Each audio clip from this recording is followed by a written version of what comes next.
Ashton, did you get a chance to meet Steve Jobs while he was still alive? I didn't. About 2 months before he passed away, I got invited to come to Apple and meet him, and I ended up having an obligation that I'd already committed to, so I couldn't go, which I deeply regret. But at the same time, in playing the character, actually in some way I think it was like a really good thing, because I probably would have taken that isolated incident of meeting him and amplified it in the portrayal of him.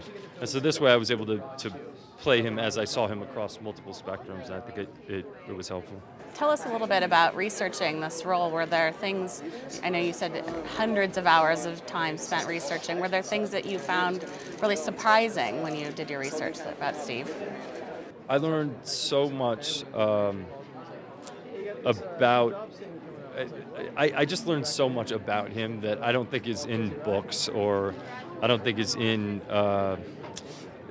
video clips and things like that. I met with a lot of his friends, and some of the most surprising stuff was really just how focused he was.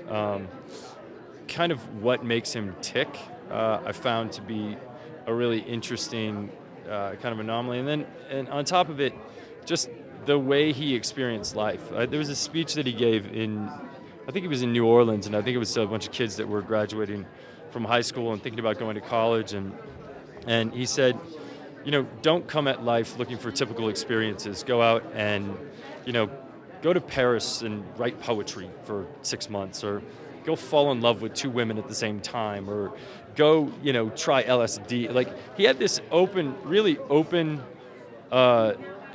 approach to life. But what he knew is that by having that open approach and having those experiences, as obtuse as sometimes they may have been, it allowed him and other people who do that to come to the room with a different perspective and a different ability to actually bring something to the table that's not just a college degree, or that's not just a apprenticeship in this place, but that's this vast array of knowledge. And when you can bring that to the table, you're actually bringing something more, something that the other guy isn't bringing. I found that to be a perspective I didn't expect from him. Because he was really like a hippie and a wanderer and kind of a journeyman that ended up being the greatest businessman ever to live, in my opinion. Did that influence how you prepared for the role then? I walked barefoot a little bit. Yeah, it definitely did.